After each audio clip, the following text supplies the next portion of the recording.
Okay, welcome to this new series that we're doing on Marxist philosophy. The way this is going to work is it's going to be a series of talks about 15-20 minutes long throughout the weeks, which will go through all of the key aspects of Marxist philosophy, the different key concepts, the different logical ideas, and the arguments to back up Marxist philosophy. And if you watch all of these videos, you should come away with quite a good understanding of Marxist philosophy as a whole and how we use it to explain the world around us. Now, why do we discuss philosophy as Marxists? Some people find this to be a bit of a luxury, and shouldn't we instead be going out onto the streets and campaigning for higher wages, or fighting with fascists or something like that? Well, obviously we do those things as well. The two are not mutually exclusive. But it is essential to be absolutely clear about our philosophical ideas, because we're fighting to change the world fundamentally, not just to improve things a bit, to end this or that problem, but to liberate humanity ultimately from inequality, injustice, oppression, etc. And that requires that our worldview is as thorough, as deep, as thorough, as realistic, if you like, and as long-term as possible. So not a view which is sort of seduced by short-term, solutions, by prejudices or anything else, like any kind of illusion, basically. And our goals are far more ambitious than, any other political movement in history, really. So therefore, of course, we need to have, and everyone has a philosophy, not least any political movement obviously has a philosophy, and we have to be absolutely clear about what ours is. So today's session is just going to be an introduction, and especially going to be focusing on materialism, which we'll also go into in more detail next week. So Marxism is a materialist philosophy, thoroughly materialist, unambiguously materialist. And that means that we think that matter exists independently of the mind. Okay, so there is only one reality, and that is the material reality, which of course many people accept in one form or another, and in most people's daily life, obviously that's the assumption. But for us, this means that there is no other reality. There is no world, no spiritual realm, there is no God or anything like that. And it also means that for us, not only is the mind dependent on the material world, if you like, but also that the material world is not dependent on the mind, and that's important to state. In other words, the material world existed prior to the existence of thinking beings, in other words, humans, which again seems obvious to state. And yet in philosophy, this is not necessarily the most predominant view. In fact, I would say that in the history of philosophy, the most prevailing outlook is idealism, which is the opposite of materialism.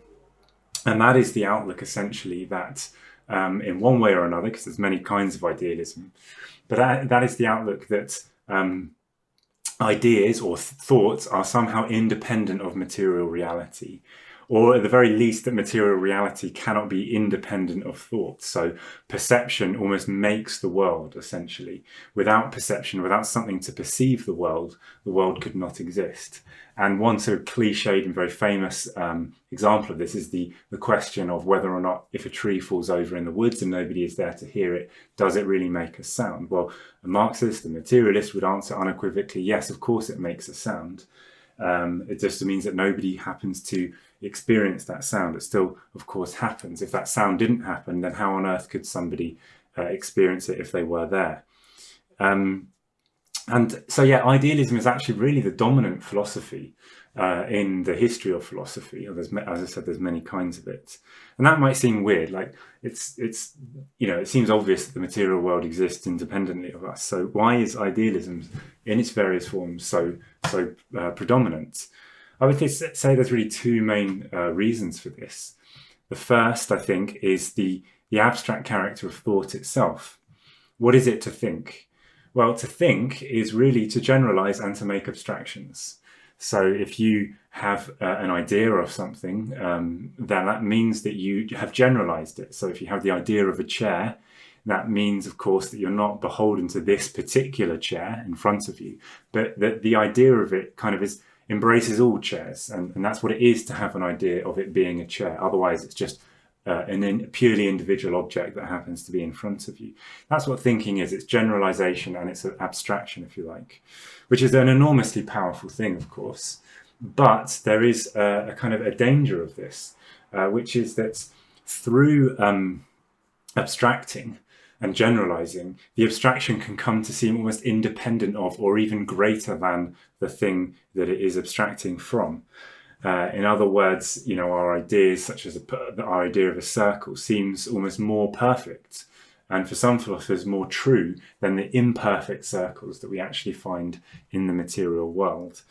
And I would say the other reason for the predominance of idealism is the existence of class society and exploitation inequality.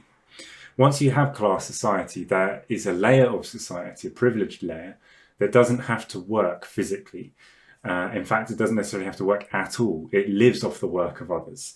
This layer of the, if you like, the leisure class, the ruling class, that is, of course, deals more in ideas and is more highly educated throughout history.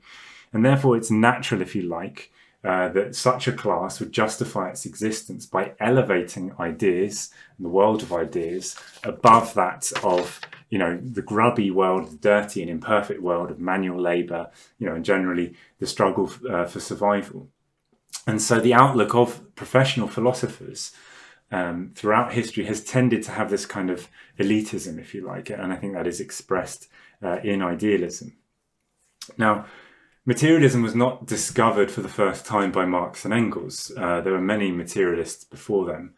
The first philosophers, in fact, were materialists, the first ancient Greek philosophers, that is, people who specifically dedicated themselves to philosophy, such as Thales or Anaximander or Heraclitus. These people were essentially materialists. They attempted to explain the world only through the world itself, through natural forces alone. They didn't resort to spiritual forces or gods in any way. Of course, their ideas today, in some respects, are very outdated, although in many respects they are extraordinarily ahead of their time, with some brilliant insights. And this layer of philosophers, I think, reflected the development of ancient Greek society at the time and the development of commerce, basically. And then you had a class that was a very worldly class, dealing in mathematics and developing the world, and with a sort of highly educated, essentially. And I think that such people tended towards materialism.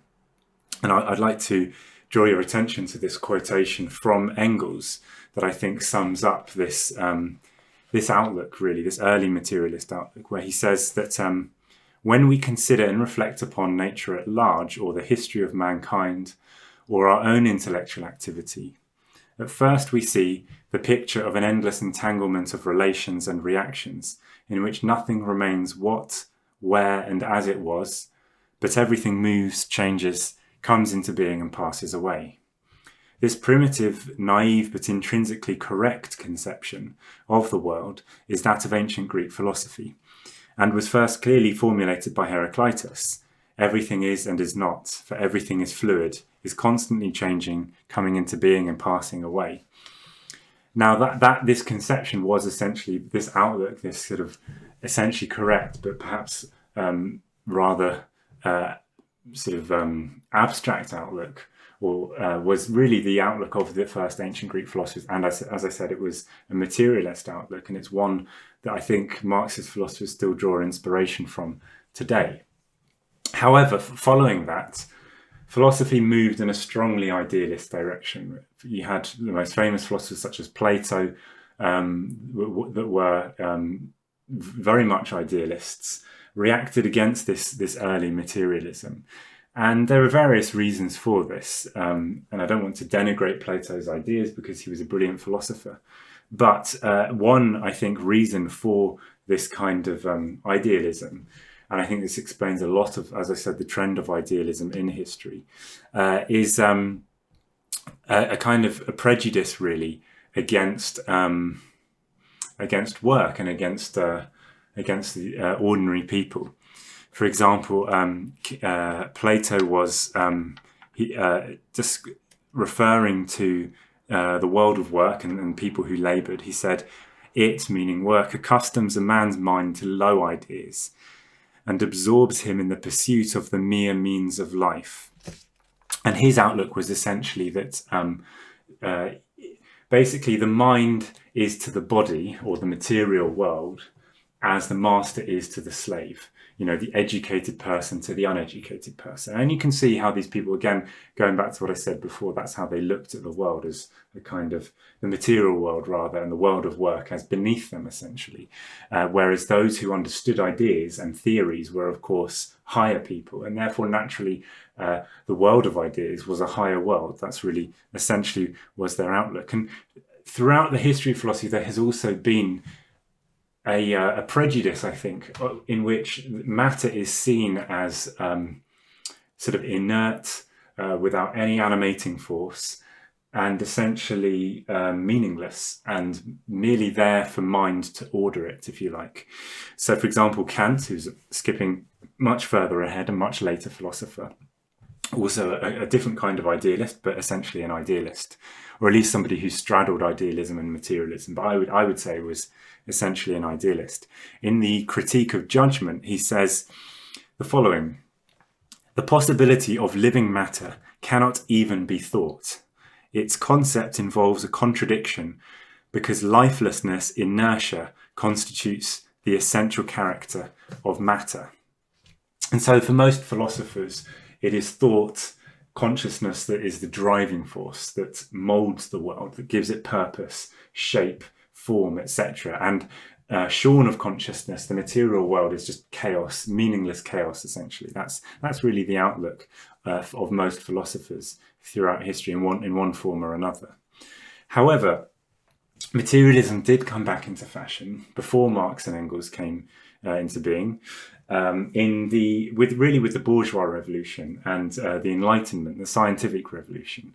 And the philosophers of this era had kind of resuscitated materialism, and that wasn't an accident. They reflected the revolutionary development of bourgeois society, and a new class that was confident and believed in science and the ability to explain the world around them, and wanted to get rid of the prejudices and dogmas of religion, which obviously had previously dominated what was feudal society. And this was a huge step forward and really laid the basis for the ideas of Marx and Engels. And they made many brilliant discoveries. However, there was a limitation to this materialism, and it's what we refer to as mechanical materialism. It was, would we put it, a kind of passive materialism in which it's almost like they went to the opposite extreme in a one-sided manner, whereas the idealist emphasized that mind shapes matter and matter is completely inert. These materialists tended to go a little bit far in the other direction. They, in their keenness, and fundamentally a correct idea this is, their keenness to describe the fact that humans are molded by the world around them, they're conditioned by society and material forces, which of course we agree with. But in their keenness, they perhaps overstressed that and tended to describe consciousness as completely inert, essentially, and as just a sort of passive reflection of the material world. And Marx criticized this in his famous theses on Feuerbach, where he explains that, well, yes, of course, humans are taught or conditioned by the material world and by other people, but then who teaches the people that teach them?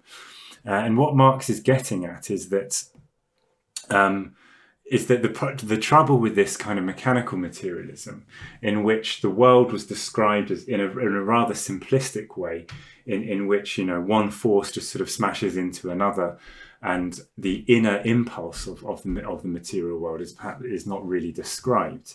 For example, the ideas of Newton, describing very well and in a revolutionary way the laws of the movement of the planets, for example, in the solar system. This was, of course, a revolutionary development. However, the whole thing was rather simplistic in a sense, a very linear kind of system. which ultimately required an external mover to make it, to give movement to the system as a whole. So once the solar system is moving, then of course it all works perfectly. The laws that he discovered perfectly describe how the planets move. But why they started moving is inexplicable from this point of view. There's no inner impulse, if you see what I mean.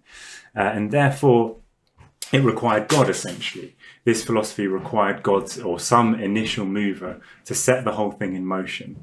And this really, I think, was the general problem of this kind of philosophy, this mechanical materialism. It went so far in describing the world, but the science was still at a very limited level, of course. It was a new discipline, really. And there was only so much that it could describe. And as a result, it tended to fall back into idealist explanations for things.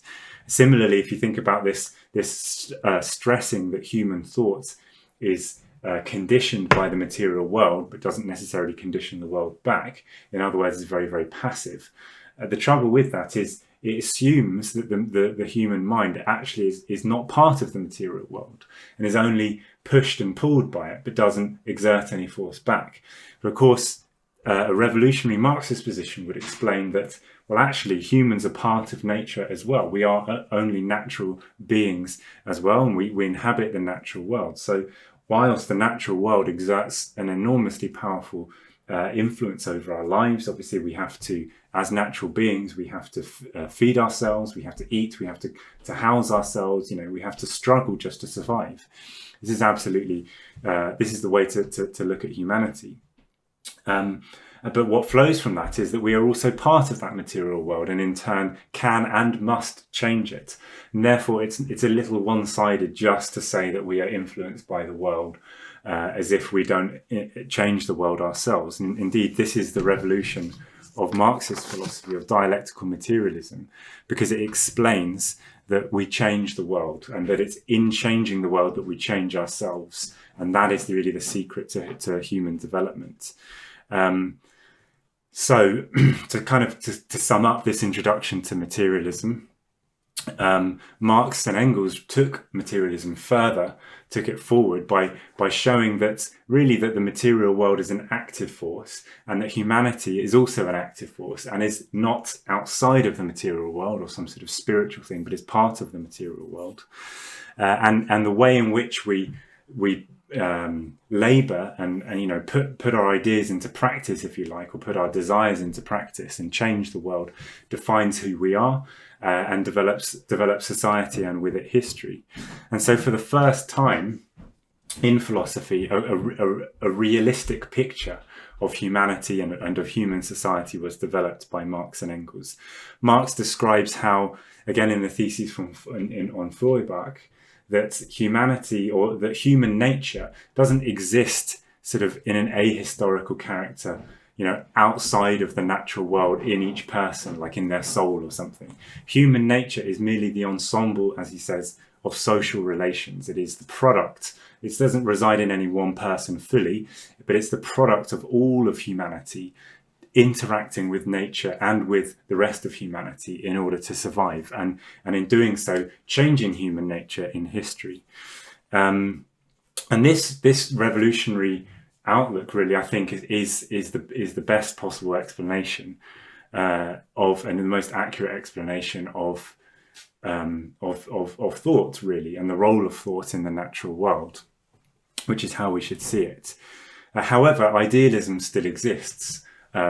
Religion exists, of course, but not only that, but in the realm of philosophy, idealism not only still exists, but is probably still dominant. 20th century philosophy is largely dominated by variants of subjective idealism, which we will discuss in later weeks. For example, postmodernism tends to assert that that the individual, or that humans kind of create truth by the way that they think or talk about things, rather than truth existing independently of us. And that is an idealist position. Why does this still exist?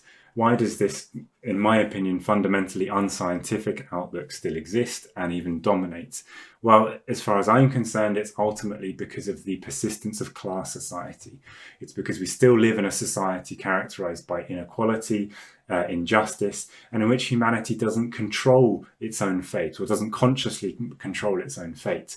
And therefore we are subject to the forces of society. And as a result of that, everything seems out of our control. Moreover, there are people who are very interested in maintaining the domination of the ruling class, and therefore want to obscure the real processes of history, the realities of class society, the real mechanics of class society.